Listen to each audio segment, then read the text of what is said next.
हमारी कनेक्टिविटी बढ़ी, इंफ्रास्ट्रक्चर बढ़ा, तो उसके साथ साथ बसों की संख्या बहुत ज़्यादा बढ़ गई और बसें जहाँ तहाँ खड़ी होती हैं। यहाँ तक कि जो यूपीएसआरटीसी की बसें हैं और जो हमारे पुराने बस अड्डे बने हुए हैं, उनमें भी इतनी जगह है कि उसके बाहर भी बसें खड़ी हो जाती हैं। तो आवश्यकता को देखते हुए आज परिवहन विभाग की ओर से ये विशेष नीति प्रख्यापित की गई है, जिसमें विशेष रूप से प्राइवेट पार्टिसिपेशन के माध्यम से ये व्यवस्था की जा रही है कि 2 एकड़ जमीन पर प्राइवेट बस एक स्टैंडिंग बस अड्डे की व्यवस्था की जाए ताकि गाड़ियां उस पर खड़ी हो सकें, क्योंकि कहीं न कहीं गाड़ियों को खड़े करने के स्थान होता है और रात में दिन में कहीं न कहीं बसें खड़ी हो जाती हैं, तो उससे दुर्घटना की संभावना भी बढ़ती है और परेशानी भी। इसलिए प्राइवेट पार्टिसिपेशन को शामिल करके इस नीति को आज प्रख्यापित किया गया है। मंत्रिपरिषद ने इसमें सहमति दी। इसमें एक कमेटी बनी है जिले स्तर पर, जिस दिन से इसका शासनादेश प्रख्यापित होगा उसी दिन से लागू होगी। इसमें समिति में जिलाधिकारी, वरिष्ठ पुलिस अधीक्षक, नगर आयुक्त या नगर निगम के सचिव, विकास प्राधिकरण, अधिशासी अधिकारी, नगर पालिका परिषद के या नगर पंचायत के सचिव, संबंधित तहसील के उप जिलाधिकारी, संबंधित सर्किल के पुलिस क्षेत्राधिकारी, सहायक संभागीय परिवहन अधिकारी, प्रवर्तन सहायक क्षेत्रीय प्रबंधक परिवहन निगम, अधिशासी अभियंता लोक निर्माण विभाग, अध्यक्ष नियामक प्राधिकारी, जिलाधिकारी के द्वारा नामित कोई विषय विशेषज्ञ। इस प्रकार से 9 सदस्यीय कमेटी ये इसके सामने एक प्रार्थना पत्र दिया जाएगा और इस प्रकार की व्यवस्था, ताकि वाहनों को, इस प्रकार की बसों को खड़े करने में असुविधा न हो। जी जी, वो नेगोशिएबल है। 5 किलोमीटर की दूरी से ज़्यादा नहीं होनी चाहिए और 7 किलोमीटर जहाँ बस जाए उसकी चौड़ाई होनी चाहिए और 2 एकड़ ज़मीन। ये कुछ बातें हैं प्रिलिमिनरी, उसके बारे में हमने आपको जानकारी दी और ये जिस दिन से इसका शासनादेश प्रख्यापित होगा उसी दिन से ये लागू होगा। ये मंत्रिपरिषद के समक्ष एक पहला विषय आज आया था।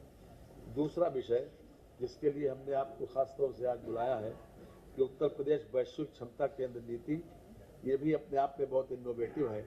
इसके बारे में मैं अनुरोध करूंगा अपने प्रमुख सचिव श्री आलोक कुमार जी द्वितीय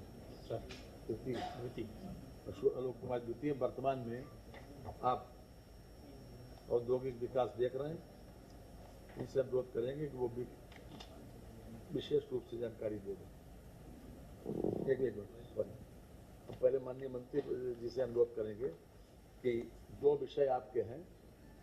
एक नगर निगम का है जिसमें इसी प्रकार का एक व्यवस्था नगर निगमों में भी की जा रही है, तो उसमें भी पार्किंग की व्यवस्था की जा रही है नगर निगम का। और दूसरा एक पावर का है कि हमने जो पावर परचेज करने की व्यवस्था की है लगभग 1600 मेगावाट की, जिसमें से व्यवहारिक रूप से हमको 1500 मेगावाट मिलेगी। 2 विषय माननीय मंत्री जी देंगे और उसके बाद एक विषय और एक विषय हम दें कि ट्रांसफर पॉलिसी इस वर्ष 25-26 की आज मंत्रिपरिषद ने अनुमोदित कर दी। इसमें सामान्य रूप से वही सारे प्रोविजंस हैं जो पिछली बार दिए गए थे, जिसमें खास तौर से एस्पिरेशनल डिस्ट्रिक्ट और एस्पिरेशनल ब्लॉक्स में किसी भी प्रकार से वहाँ पर कोई खाली न रहे, उसकी व्यवस्था जरूर करनी है। और 1 महीने तक ट्रांसफर पॉलिसी एप्लीकेबल रहेगी, 15 मई से प्रारंभ होकर 15 जून तक। मैं आदरणीय श्री ए.के. शर्मा साहब से अनुरोध करेंगे कि अपने 2 विषयों पर।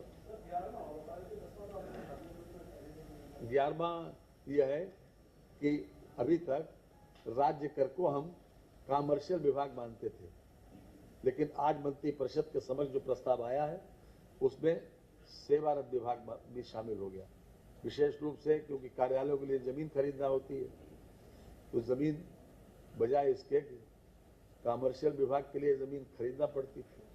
अब सेवारत विभाग आ गया, तो इसलिए हम शासन के दूसरे जहाँ जहाँ जमीन हमको मिल सकती है निःशुल्क वो हम ले सकते हैं। जी, सेवारत विभाग घोषित किया जी, अभी तक कॉमर्शियल विभाग। यस, माननीय के शर्मा जी। धन्यवाद सर। आज माननीय वित्त मंत्री श्री खन्ना जी का जन्मदिन भी है, तो आप लोग उनको बधाई भी दे सकते हैं जिन्होंने नहीं दिया हो।